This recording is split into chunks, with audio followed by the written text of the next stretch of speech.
sudah terjadi pembelahan luar biasa di masyarakat gitu. Terjadi polarisasi yang luar biasa. Nah, ini kan yang kita tidak inginkan terjadi lagi gitu. Karena itu Demokrat punya semangat bagaimana 2024 nanti ya, agar sebisa mungkin tidak ada lagi nih upaya-upaya ya membelah masyarakat dengan polarisasi dan berbagai macam strategi lainnya gitu yang hanya untuk kepentingan elektoral tapi melupakan kepentingan bangsa dan negara. Jadi kita ingin bagaimana demokrasi kita ini bisa jauh lebih berkualitas gitu. Nah, salah satu tolak ukur yang kami ingin sampaikan adalah bagaimana agar perjalanan kita menuju Pilpres 2024 nanti ya ini ada ruang yang luas gitu buat semua untuk bisa ikut bertarung. Kalau kami prinsipnya seperti itu, kan sudah ada aturan. Aturannya apa? Ya saat ini 20% gitu. Ya silakan kita saling kompromi dengan 20% ini. Ya bagaimana nih caranya agar bisa menelurkan atau menghasilkan koalisi dan kemudian mengusung capres atau cawapres tertentu. Nah tentunya kami menginginkan agar koalisi-koalisi yang terbentuk ini berjalan secara alamiah gitu. Memang ada hasil komunikasi, diskusi antar partai ya, bukan dengan mengedepankan asas kesejajaran, kesetaraan, dan juga menghormati kemandirian dan independensi dari masing-masing partai. Ya kita bagaimanapun ini sistem demokrasi kita bang, ya. Mohon maaf kalau tadi bilang mengenai apa tadi daulah partai ya, bukan daulah rakyat. Ya memang inilah demokrasi kita karena sesuai dengan konstitusi bahwa hak demokrasi kita menggunakan sistem tadi rakyat diwakili oleh partai. Sebenarnya tidak ada yang salah dengan sistem ini. Yang menjadi permasalahan adalah kalau misalnya ternyata partai ini tidak memperjuangkan aspirasi dan harapan rakyat.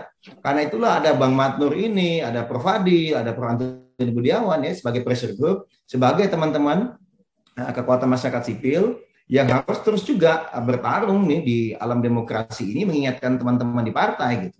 Begitu juga dengan teman-teman media ya, juga harus rajin mengingatkan partai agar tugas tanggung jawab partai itu bagaimana memperjuangkan ya perubahan dan perbaikan nasib rakyat gitu, bukan malah sibuk berpihak hanya kepada elitis atau oligarki gitu.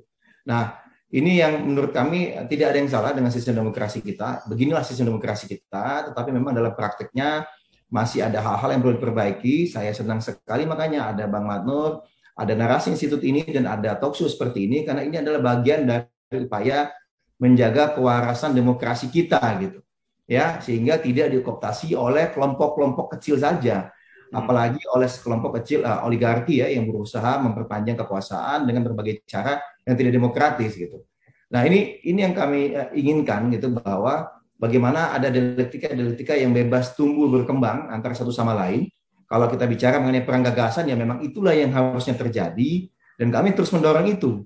Karena itu dalam konteks Pilpres 2024 pun Demokrat sudah sejak awal menyampaikan kami akan mengusung semangat perubahan dan perbaikan. Jadi bersama rakyat kami akan mengusung semangat perubahan dan perbaikan.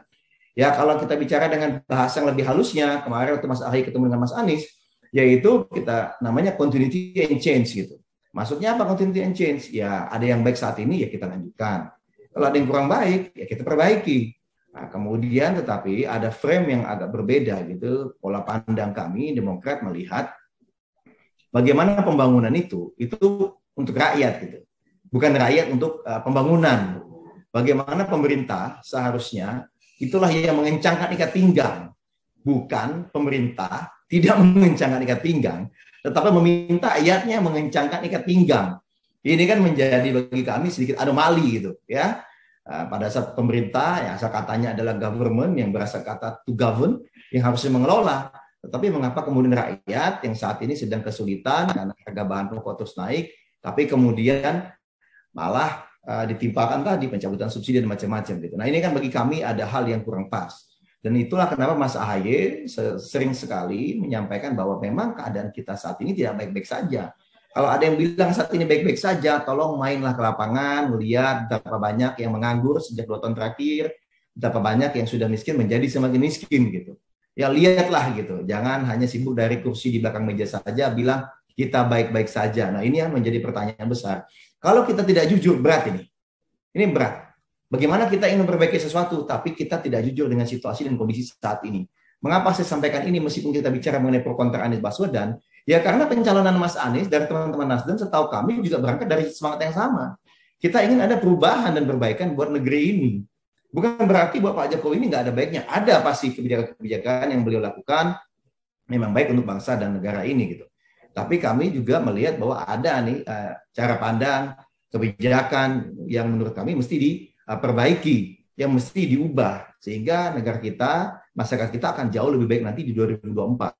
Nah, ini semangat yang kami usung bersama dan kami melihat Mas Anies ini ya juga sosok yang sepertinya memiliki kesamaan visi dengan Demokrat dan juga dengan Mas Ahaye selaku ketua umum kami. Karena bagaimanapun kita bicara tadi, kita punya semangat perubahan dan perbaikan untuk bangsa ya, untuk rakyat kita. Tetapi kalau kemudian ternyata kita tidak memiliki sosok yang pas untuk mengusung semangat itu, ya berat juga gitu. Ini kan berarti sosok perubahan nih. Ya sosok perubahan bagi kami saat ini ya dua diantaranya Mas Anies dan Mas Ahaye. Ada beberapa sosok lainnya gitu. Nah inilah yang menurut kami akan kami percayakan ke depannya kemungkinan ini berdasarkan aspirasi ya, aspirasi di internal Demokrat juga masyarakat yang ditemuin ya ada keinginan seperti itu gitu. Nah dan kami pun saat ini tidak lagi berbicara hanya nama harus Anies atau harus Mas Ahaye, enggak. Kita bicara kriteria. Demokrat punya kriteria mengenai capres dan cawapres. Pertama punya integritas, ya. Kedua memiliki kapabilitas. Ketiga punya elektabilitas. Ya, keempat memiliki chemistry satu sama lain. Ini nomor satu dan nomor dua jangan jadi bersaing ini, jangan menjadi apa namanya tuh ya, kayak mohon maaf ya, kayak kucing dan tikus lah bahasanya lebih halusnya begitu ya kan? Atau malah awal-awal udah mau rencana pecah nih 2009, jangan begitu gitu. Sebisa mungkin saling menyatu nih gitu. Ya, kemudian yang terakhir punya semangat mengusung perubahan dan perbaikan tadi.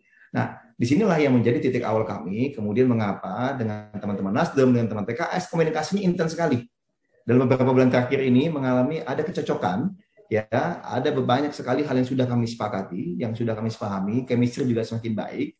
Nah begitu juga dalam konteks pencapresan Mas Anies Baswedan ini. Jadi teman-teman Nasdem ini mengapa kemudian duluan ada beberapa pertimbangan internal mereka dan itu sudah disampaikan Pak Surya Paloh langsung kepada kami dan juga pada teman-teman PKS mengapa mereka ingin mendeklarasikan Mas Anies di 3 Oktober. Ya tetapi alasannya ya silakan kan Pak Surya Paloh sudah menyampaikan apa alasan-alasannya gitu. Nah ini kan menunjukkan apa bahwa kami sudah punya kesamaan semangat ya dan juga komunikasi yang intens. Tinggal ini kan kami menghargai nih kemandirian Nasdem dari 3 calon kemudian menjadi 1. Nah kami belum memang saat ini. Kalau saya ada pertanyaan kenapa nggak langsung deklarasi kemarin ya karena bagaimanapun kan kemarin memang bukan momentum deklarasi. Kemarin adalah bagaimana silaturahmi antara Mas Anies yang memang sahabat dekatnya Mas Ahaye juga yang baru saja dideklarasikan sebagai capres oleh salah satu parpol yang kemungkinan besar akan berkoalisi dengan kami. Nah ini kan lebih ke situ. Kalau sebelumnya Mas Ahaye dan Mas Anies lebih pada hubungan pribadi atau pernah datang ke Jakarta, lebih banyak mengetahui dan berinteraksi dengan teman-teman Demokrat Jakarta. Nah kemarin itu adalah momentum tepat minggu lalu di hari Jumat, bagaimana Mas Anies itu bisa dikenalkan langsung oleh para petinggi Partai Demokrat di tingkat pusat gitu. Karena kan banyak juga wajah baru yang tidak sama ketika dulu Mas Anies pernah ikut konvensi Partai Demokrat tahun 2013-2014 gitu. Meskipun sebenarnya dalam komunikasi itu kita lihat begitu datang, kebayang nih ya, hari Kamis itu kita baru ngasih tahu nih kepada media siang ke sore bahwa besok akan ada Mas Anies, kita akan sambut sebagai tuan rumah. Nggak tahu kader-kader dan masyarakat dari luar Jakarta pun berdatangan gitu loh di hari Jumat ini. Nah, ini kan menunjukkan ada semangat yang sama dan ingin menjadi tuan rumah yang baik gitu. Ingin menunjukkan pada Mas Anies ini juga rumahnya Mas Anies gitu. Ya, bahkan Mas Ahaye di atas setelah pembicaraan dengan Mas Anies pada saat mengumpulkan pengurus pusat di atas di auditorium ya, itu menyampaikan Mas Anies ini adalah keluarga besar Partai Demokrat, keluarganya Ahaye dan sekarang ada keluarganya Anies Baswedan. Seperti itu gitu. Ya, kemudian beliau juga sampaikan ini yang dibawa adalah grassroots, massa yang berdatangan dari luar Jakarta bahkan ada dari luar pulau. Ya, ada dari Riau, Aceh misalnya, ada dari Kalimantan Barat, misalnya, ada dari Jawa Timur. Ini kan luar biasa berarti semangatnya. Nah, di sini di auditorium Yudhoyono ini kata Mas Ahaye, ini adalah para pengurus pusat, ya, sebagian dari pengurus pusat. Mereka ini adalah petarung-petarungnya Demokrat. Mereka ini adalah petarung-petarungnya Ahaye.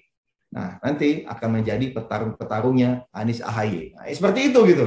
Ini kan menunjukkan tanda dan sinyal memang sebenarnya mengapa kami ya sangat terbuka dengan Mas Anies ini. Tapi bagaimanapun namanya partai, organisasi ada aturan, ada mekanisme ya sehingga kami tidak bisa ujuk-ujuk meskipun memang pemimpin upaya membangun koalisi dan penentuan capres cawapres itu diserahkan kepada Mas Ahaye gitu dalam de facto-nya. Tetapi beliau sebagai wakil ketua Majelis Tinggi mesti melaporkan kembali kepada Majelis Tinggi yang isinya ada ketua, sekretaris, wakil dan juga para anggota, ya, yang istilahnya itu senior kita lah gitu, yang sudah lama di Partai Demokrat. Disitulah dibahas benar-benar secara mendetail seperti apa proses koalisi, seperti apa proses pengusulan untuk capres dan cawapres gitu. Jadi begitu pertanyaan terkait dengan mengapa belum deklarasi, kenapa tidak langsung atau bagaimana? Nah, ini enggak. Nah, terkait dengan bicara mengenai antitesis tadi agak menarik juga nih. Tapi kalau kami bicara antitesis, ya kami bukan melihat antitesisnya saja ya. Yang kami agak khawatir adalah terkait dengan demokrasi di Indonesia tadi. Tadi valid sekali concern Prof. Adil, Prof. Antoni dan juga Mas Noel gitu. Ya, demokrasi kita ini ya agak mengerikan dan menakutkan sebenarnya tatkala ada partai yang saat ini sedang mengusung. Memang partai pemerintah saat ini ya teman-teman Nasdem itu kan, tetapi kan di sisi yang lain pada saat mereka mengusung Anies ini kan sebagai bentuk upaya mereka menjalankan haknya sebagai partai yang sah dan legal ya di Indonesia, yang itu dijamin oleh konstitusi untuk bisa mengusulkan, mengusung, membawa dan memperjuangkan aspirasi masyarakat yang menginginkan ada calon presiden baru di 2024. Nah, kebetulan sosoknya adalah Mas Anies Baswedan gitu. Lalu kan kita lihat ini bagaimana kemudian ada serangan-serangan ini. Kan bagi kami ini sangat tidak sehat ya gitu. Ada perbedaan sebenarnya. Kita bicara oke lah, ada bilang reshuffle, ada bilang mengenai tidak sejalan dengan pemerintahan Jokowi. Bagi kami itu internal pemerintahan Pak Jokowi. Kami tidak ingin mencampur itu karena itu kan sepenuhnya hak prerogatif Pak Jokowi. Mau ganti, mau tidak ganti, mau hari ini ganti menteri yang mana, besok ganti menteri yang mana, itu kan haknya presiden gitu. Tapi memang masyarakat juga bisa menilai, ini reshuffle ini memang untuk rakyat, apakah memang ingin memperbaiki kinerja kabinet agar bisa semakin bisa melakukan atau menunjukkan kinerja yang bermanfaat untuk rakyat, atau katakanlah ternyata ada upaya-upaya lain gitu. Ada maksud lain yang tak lebih hanya untuk kepentingan kelompok semata gitu. Kami harap Pak Jokowi tetap teguh ini, ya Bang Noel mungkin bisa bantu bisik-bisikin. Pak jangan maulah itu digoda oleh brutus-brutus di sekelilingi Pak Jokowi agar katakanlah mereshuffle gara-gara Nasdem misalnya gitu kan mengajukan Anies gitu kan. Kenapa? Bagi kami ini bukan sosok Anies, bukan sosok Nasdem atau Pak Jokowi, tetapi bagaimana pada saat satu partai berdaulat ingin melaksanakan haknya gitu, mewujudkan kedaulatan rakyat dengan memilih calon presiden, tapi banyak sekali upaya-upaya untuk menghalangi dan kemudian istilahnya itu mengganggu itu, ada tekanan intimidasi ya yang kayak kita cermati gitu. Mengapa? Karena ini kan berarti sama saja yang kami takutkan nih. Ini kami takutkan, semoga saja tidak terjadi ya. Ini seakan-akan ada upaya konsolidasi kekuasaan ya dilakukan oleh segelintir orang, segelintir oligarki agar kedepannya ini yang bisa maju atau dicalonkan ya ini hanya mereka-mereka saja gitu. Hanya dari kelompok yang ya ini aja, atau ya harus mereka yang menentukan, tidak boleh nama-nama di luar yang mereka tentukan gitu, atau harus orang mereka juga gitu. Nah ini kan berbahaya ini. Seharusnya kan demokrasi ini membuka ruang untuk semua dan ada sirkulasi atau pergiliran kekuasaan gitu. Biarkan saja kalau misalnya rakyat menginginkan perubahan, ya biarkan dong sosok-sosok perubahan maju. Tapi kalau misalnya rakyat menginginkan status quo, ya silakan. Jadi ada sosok-sosok status quo mewakili status quo yang dia nggak mungkin lekat dengan pemerintahan saat ini ya. Tadi misalnya Mas Ganjar, ya silakan aja kalau partainya mengajukan misalnya. Atau Mbak Puan bahkan, ya kan? Atau siapapun gitu. Pak Prabowo yang sudah disebut-sebut akan maju misalnya. Ya silakan maju, kemudian sosok-sosok yang dianggap lekat dengan perubahan, ayo maju juga. Kita tes aja gitu di kontestasi ini. Jangan kemudian belum sempat bertarung tadi, belum sempat bertarung gagasan, tapi kemudian udah berupaya dicegal duluan gitu loh. Ini kan berbahaya bagi demokrasi kita. Harapan kami adalah bagaimana demokrasi ini bisa semakin membaik gitu. Bukan malah kemudian kontestasi yang harusnya ajang kedaulatan rakyat, agar rakyat punya semakin banyak alternatif. Lalu kemudian pertarungan jadi tidak menarik karena upaya tadi konsolidasi kekuasaan dari segelintir oligarki yang ingin melanggengkan kekuasaan tetapi dengan cara-cara yang tidak demokratis. Janganlah berbicara mengenai dinamika, ya biarkan aja. Ini kan namanya dinamika politik, ayo lobby-lobby sana sini, ya nggak apa-apa kalau lobby-lobbynya alamiah. Tapi pada saat lobby-lobbynya sudah mulai ada ancaman-ancaman, tekanan-tekanan yang tidak alami, nah ini yang bagi kami tidak pas. Ya kalau tadi bahasanya Bang Nur ya, Bang Nur Hidayat kan tadi apa ya, kriminalisasi ya. Tapi kami nggak masuklah ke ranah itu biarkan ranahnya Bang Nur aja lah gitu ya. pikir itu salah satu bentuk kekhawatiran publik atau masyarakat terkait dengan ini.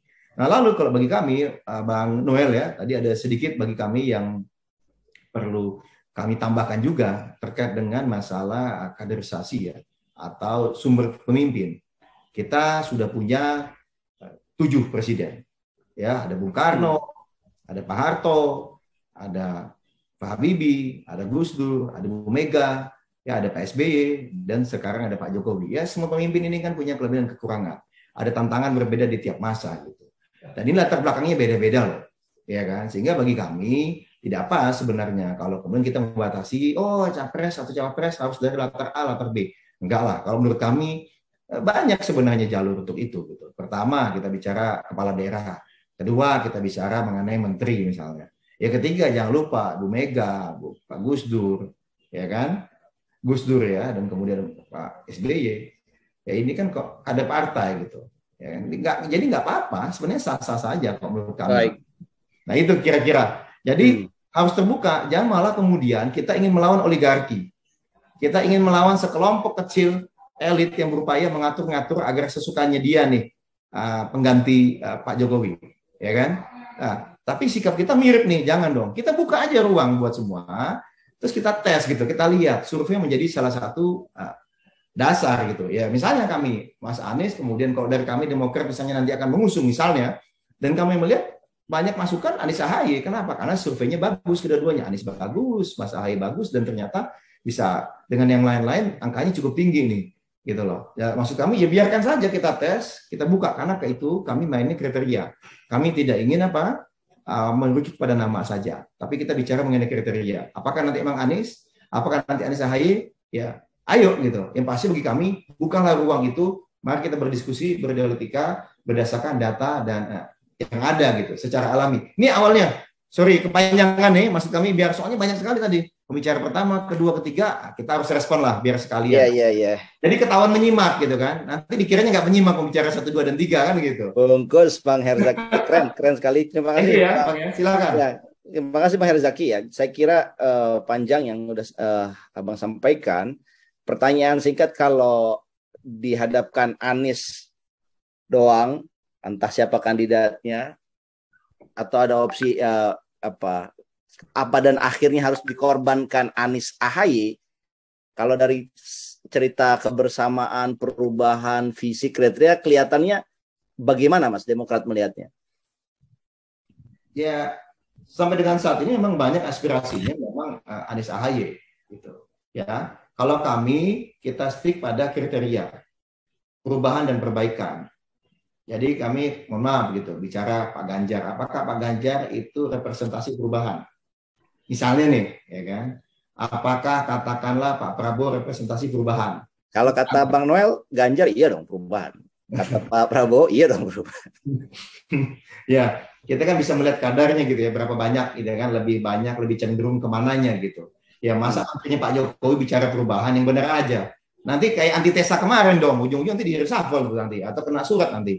Ya kan? Nah ini kan hati-hati gitu. Kalau kami melihatnya tadi kecenderungan saat ini kita masyarakat ingin ada perubahan. Begitu juga dengan sosok yang dianggap bisa membawa perubahan. Ya Mas Anies itu selaras dengan 5 kriteria yang sampai dengan saat ini dipegang oleh Partai Demokrat dan disampaikan oleh Mas AHY. Termasuk salah satu sosok yang paling pas, paling selaras dengan 5 kriteria dari Demokrat. Jadi kalau kita bicara mengenai memilih, ya kami sih nggak milih Mas ya. Nanti kita diskusi sama-sama dengan teman koalisi karena Demokrat sadar diri kami baru 9,36% Mas. Boleh kami punya aspirasi, boleh kader punya keinginan, kami deklarasi siapapun capres-cawapresnya, tetapi kalau akan mengusung nanti yang masih tanda tangan surat yang bisa sah dan legal di KPU nanti, itu hanya yang punya 20%. Dan suara kami baru 9,36. Sehingga Demokrat posisinya adalah kami akan duduk bareng berdiskusi sejajar dengan parpol sahabat koalisi kami. Baik. Mas. Baik, makasih Mas Herzaki. Saya kira tadi sudah dipaparkan ya. Pak Fadil, ada yang ingin bicarakan Pak Fadil? Enggak kedengaran Pak Fadil. Suaranya enggak kedengaran Pak Fadil. Belum terdengar Pak. Belum. Udah ya. Nah, udah. Enggak. Nah, tapi hilang lagi sekarang. Hilang lagi. Pertanyaan singkatnya Pak Mas Herzaki ya, hypothetical question gitu. Kalau misalnya pada akhirnya Anies Baswedan tidak memilih AHY sebagai cawapresnya, bagaimana sikap Demokrat gitu? Berat, berat, berat. Belum kedengaran Mas Zaki suaranya. Hilang juga. Maaf. Ya. Kalau kami begini Pak Fadil, kami sampai dengan saat ini tidak berbicara mengenai nama dan berandai-andai, ya kan? Tapi kami mengamini apa yang disampaikan oleh Jimmy Carter yang dikutip oleh uh, Pak Surya Paloh kemarin ketika deklarasi Mas Anies.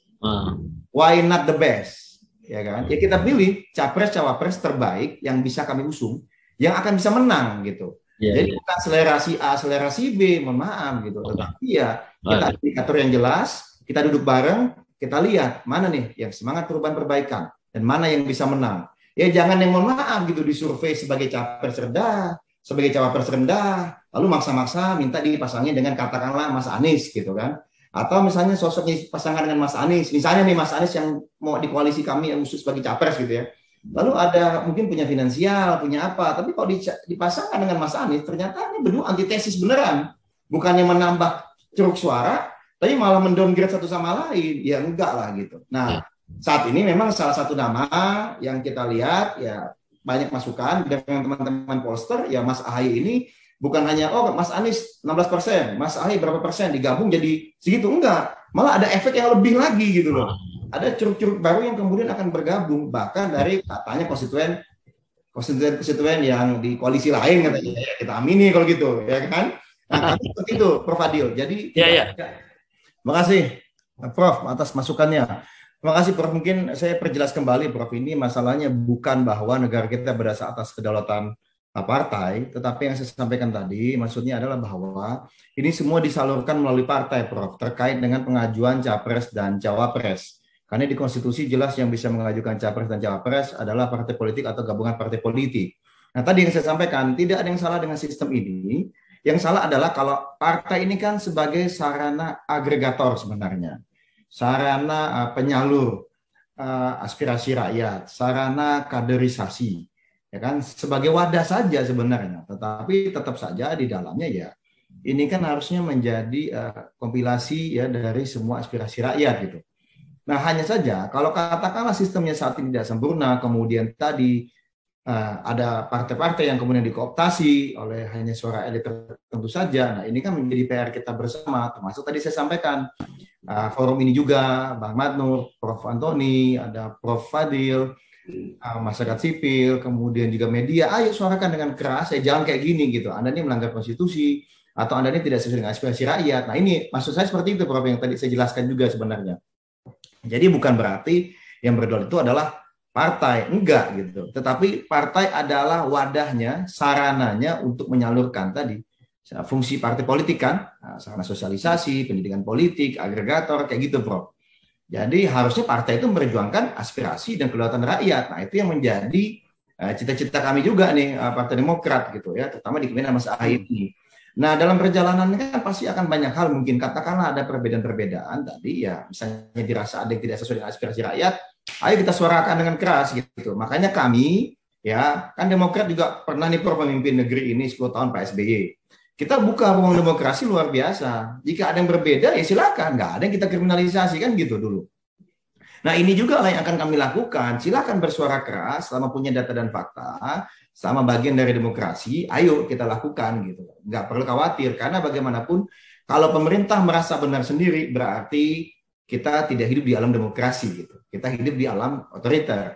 Justru pemerintah yang demokratis memberikan ruang yang luas dan besar kepada oposisi untuk mengkritisi, untuk bersuara, dan juga tadi oposisi kan bukan hanya partai, Prof, tetapi masyarakat sipil, elemen-elemen media, dan berbagai elemen bangsa lainnya. Nah ini yang saya mesti jelaskan kembali ya, Prof ya, agar sebenarnya frame kita sama, kedaulatan adalah di tangan rakyat, udah jelas itu kok bicara mengenai konstitusi, tapi yang tadi saya sampaikan seakan-akan kok kayaknya daulah partai gitu, yang tadi disampaikan oleh Bang Madnur, ya karena memang sistemnya semua disalurkan melalui partai gitu, sistem demokrasi kita seperti itu. Nah harapannya kan partai bisa menjadi sarana penyalur aspirasi rakyat yang benar, yang pas gitu. Kalau ada yang nggak pas, ya kita ingatkan, Prof. Demokrat terbuka, kami juga terbuka. Kalau langkah-langkah kami, katakanlah di parlemen, kami yang menolak loh dan walk out ketika Omnibus Law bagi kami mencederai demokrasi. Bukan saja cacat secara konsubstansi, tetapi prosedurnya juga cacat gitu. Nah, ini kan nih, kalau dianggap cara kami salah, pilihan sikap kami salah, nah ayo kritisi gitu. Ayo kita sama-sama berjuang. Kami terbuka untuk masukan, datang ke kantor kami, ketemu segala apa, feel free. Makanya saya juga hadir di sini karena tadi senang bertemu dengan para senior, teman-teman juga dan yang lain-lain, apa biar bisa tahu nih aspirasi masyarakat seperti apa. Nah, Mas Ahy juga sering sekali, hampir setiap minggu selalu keliling negeri ini ya, ke berbagai daerah. Kenapa? Biar tahu nih aspirasi rakyat kayak apa gitu. Nah, inilah yang kita coba lakukan, Prof. Nah, yang kedua terkait PT 20% ya, memang ini menjadi ganjalan. Tapi bagi kami begini, Prof. Ini kan kita sudah dalam proses pemilu ya. Sudah di 14 Juni lalu sudah masuk ke tahapan-tahapan pemilu. Yang berbahayanya apa ini? Kalau katakanlah kita mencoba mengubah aturan di tengah jalan, kami ini kan kecil suaranya, Prof. Ya. Nah, kita niat baik mencoba mengubah aturan, tetapi nanti ada yang lebih berkuasa mendadak mengubah aturan-aturan yang malah bukan memperkecil, tapi malah memperbesar. Jadi istilahnya nih, kita kalau bicara main bola, Prof, ini sudah 2 kali 45 menit, ayo kita jalanin dulu nih dengan aturan yang ada, lihat nih kira-kira calon mana, partai mana yang punya komitmen, ya nanti akan memberikan ruang yang besar untuk putra-putri terbaik bangsa ke depannya bisa maju gitu. Bukan partai-partai yang ingin hanya maksimal 2 paslon nih gitu. Malah partai-partai yang ingin meninggikan ambang batas presiden menjadi 25%, 30%. Nah, dilihat itu kan bisa ditanya itu komitmennya ketika nanti berkampanye. Komitmen Anda berani nggak nih? Demokrat misalnya. Demokrat mau nggak nih turunin di bawah 20%? Nah, nanti kita akan jawab ketika masa kampanye, Prof. Sekarang belum gitu. Ya kan? Karena di situ momentumnya kita lihat. Nah, jangan kemudian, mohon maaf, kita teriak, kita protes nih, ya kan? Mohon maaf nih. Demokrasi kita katanya semakin kacau segala apa sekarang. Orang semakin takut berbicara, rakyatnya gitu kan. Harga terus naik. Nggak taunya ya partai yang dipilih masih yang itu juga gitu lah ya. Ini kan kontradiktif gitu. Jadi mau ada perubahan atau enggak? Nah, maksud kami seperti itu. Jangan kita bersuara lantang sekarang, tapi pada saat pemilu kita malah nggak bersuara nih gitu dan masih tetap memilih. Zaki waktu 5 tahun yang lalu belum gabung Demokrat ya, Zak? Belum, saya KTA-nya belum. Jadi kamu belum merasakan berkuasa ya, saya. Berkuasanya kita 8 tahun yang lalu, bukan 5 tahun. Oh iya. Zaki dapil mana, Zak? Saya insya Allah di Kalbar, Kalimantan Barat, kampung saya. Sukses kalau begitu. Sambas ya, makasih. Mohon doanya nih biar kita bisa ketemu kan kalau di parlemen nanti, kan Bang Matnor ya kan, Prof Antoni bisa kasih masukan. Kita feel free, Prof. Kami di Demokrat banyak anak muda sama kayak Bang Matnur ini ya kan, semangatnya sama, kita ingin ada perubahan. Lebih bagaimana partai ini lebih terbuka ya, lebih aspiratif, lebih akomodatif. Kira-kira seperti itu, Prof. Ya, mohon doanya. Kita mulai dari Demokrat, harapannya bisa untuk mengubah di parlemen nanti dan juga untuk negeri ini, Prof. Kalau anak-anak muda yang pintar-pintar kayak Bang Matnur misalnya nih kan, udah punya partai belum? Gelora ya, Bang? Bukan ya? Ya. Selalu bergelora. Nah, ya. Kalau nggak apa-apa, kami sangat senang anak-anak muda, cerdas, ya semangat tinggi, masuk partai manapun. Ayo kita isi ruang politik ini gitu loh. Jangan sampai kemudian kita, mohon maaf nih, ketakutan masuk karena nanti akan jadi busuk, akan terpengaruh oleh, mohon maaf ya, generasi-generasi masa lalu. Bahaya loh kalau orang-orang yang merasa baik dan punya niat baik tidak mau masuk partai politik. Demokrasi negeri kita ini terancam gitu. Kita trek-trek di luar, efeknya dengan di dalam beda. Jadi Bang Matnur, selamat ya kan, lolos di verifikasi setahu saya tadi, ya kan?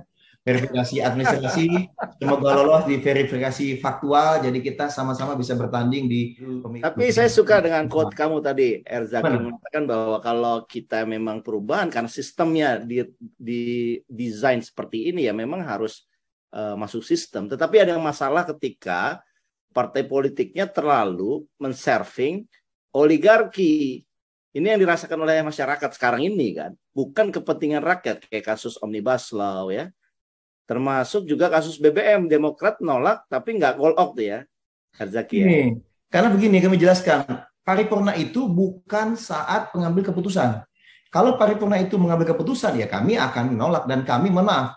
Dalam beberapa pandangan sebelumnya, di rapat-rapat komisi sebelumnya, kami sudah sampaikan penolakan, tetapi kan pemerintah sudah ngotot. Dan emang itu udah di pemerintah melakukan tanpa ada konsultasi gitu.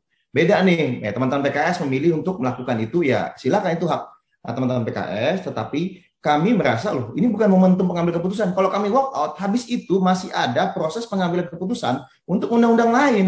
Sedangkan terkait BBM itu bukan pengambilan keputusan di momentum itu. Baik. Itu Bang, kira-kira seperti itu. Nah, beda dengan Omnibus Law. Omnibus Law memang rapat paripurna itu adalah momentum penentuan, memutuskan apakah Omnibus Law ini diterima atau tidak. Gitu. Nah, ini ada perbedaannya di situ, tapi bisa dilihat Demokrat kencang udah berbulan-bulan menolak kenaikan BBM. Banyak itu politisi kami. Itu kira-kira. Kalau Demokrat karena tidak ada menteri mungkin nggak ada masalah. Nah, Nasdem ini ya mungkin sedang menuju ke satu posisi agak sulit. Tapi salut kami, luar biasa teman-teman Nasdem, Pak Surya Paloh luar biasa. Karena bagaimanapun kan ini langkah politik yang tidak mudah. Beliau 2004 bersama Pak SBY ternyata menang, 2014 bersama Pak Jokowi menang. Ya mungkin sekarang beliau bersama Pak Anies bisa jadi menang juga ini gitu. Ya kan? Nah kan berarti insting politiknya kuat nih beliau nih. Dan ini langkah yang tidak mudah, kami sangat apresiatif. Statement. Ya, terima kasih Bang. Karena closing statement tadi sangat menarik, saya mendengarkan juga paparan Bang Bursa dan juga Prof. Antoni tadi ya, ini masukan-masukan berharga juga. Karena bagaimanapun harapan kami ya dari diskusi seperti ini akan ada kesadaran dan juga bisa ikut memantik nih semangat kita bersama bagaimana sama-sama bisa mengusung perubahan dan perbaikan. Ya, kalau yang pasti kami ingin Demokrat tetap konsisten. Kami akan konsisten membantu ya memastikan agar pemilu 2024 ini bisa berjalan adil dan sebisa mungkin ruang yang ada saat ini benar-benar dibuka seluas-luasnya kepada semua putra-putri terbaik bangsa. Mohon jangan adalah upaya-upaya yang tidak alami ya. Saya tidak ingin masuk ke kata-kata intimidasi, tekanan ya sebenarnya atau paksaan, agar ada satu atau dua paslon sehingga tidak bisa maju atau agar ada satu dua koalisi yang tidak terjadi gitu. Ya harapannya agar semua diberikan kesempatan, biarkanlah koalisi ini berjalan dengan alami dan biarkanlah rakyat yang memilih. 2024 ini tahunnya rakyat, ya. Rakyat yang memilih. Janganlah kemudian kita sejak awal sudah mengeliminir persaingan gitu. Ya. Kami ingin sebisa mungkin tadi kalau ternyata maksimal ada 4 pasangan calon tadi analisanya Bang Bursa tadi 3 ya Bang ya, kalau Bang Bursa ya. Bang Bursa 3 ya. PIB nggak ada, PIB nggak ada. Ya, 3 pasangan calon ini berjalan secara alami gitu. Jangan tadi ada upaya intimidasi, tekanan, kriminalisasi gitu. Ya, ini satu yang kami inginkan. Yang kedua, kalau kami sepakat ya dengan Prof. Antoni tadi bahwa clear 2024 harus ada perubahan, karena itulah kami ada 5 kriteria capres-cawapres. Tadi integritas. Karena kalau nggak punya integritas berat nih bagi kami. Ya, kita silakan pilih sosok-sosok yang punya integritas. Kedua tadi kapabilitas, berarti punya jejak rekam gitu, yang kita masih sama-sama pilih. Dan di sini kelihatan kok bicara mengenai kapabilitas, ya kita lihat keberpihakannya, ya keberpihakannya seperti apa. Ya, kalau kami Demokrat jika diberikan kesempatan oleh rakyat untuk kembali memimpin, jelas kami akan kembali seperti dulu ya, membangun ekonomi, hal yang baik di era dulu. Kami akan bertahankan di era PSBY. Kita tunjukkan bahwa kita masih sama, masih punya keberpihakan kepada rakyat. Nah ini menjadi penting. Karena kalau tadi bicara ada yang menyampaikan PPHN ya, haluan negara bisa sama, tetapi yang menjadi penting adalah keberpihakan kepada rakyat. Bagi kami pembangunan untuk rakyat, bukan rakyat untuk pembangunan gitu. Nah ini akan dilihat tadi yang menjadi concern Prof. Antoni ini sama persis ya, sama persis apa yang menjadi concern kami terkait masalah ekonomi, terkait dengan masalah kebocoran anggaran gitu, terus selalu masalah prioritas pembangunan. Karena Mas Ahaye sendiri juga menyampaikan di Rapimnas kemarin dan di berbagai kesempatan, kita itu kalau Anies menang ya usulkan Pak Tony menteri dong. Kita itu bangun jiwa, bukan hanya bangun badan. Lagu Indonesia Raya apa? Bangunlah jiwanya, bangunlah badannya. Jadi jiwanya dulu yang dibangun, baru badannya gitu. Jangan hanya fisik yang dibangun tapi kosong, tidak bermanfaat buat rakyat. Nah ini seperti itu kira-kira kami ke depannya.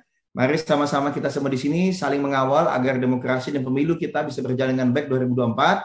Ya, kita dukung, kita dorong siapapun calon yang menang. Kita harapkan itu adalah calon yang terbaik dan bisa mengawal Indonesia cocok. ke depan. Nah, itu benar itu. Jauh lebih baik. Baik. Ya, makasih.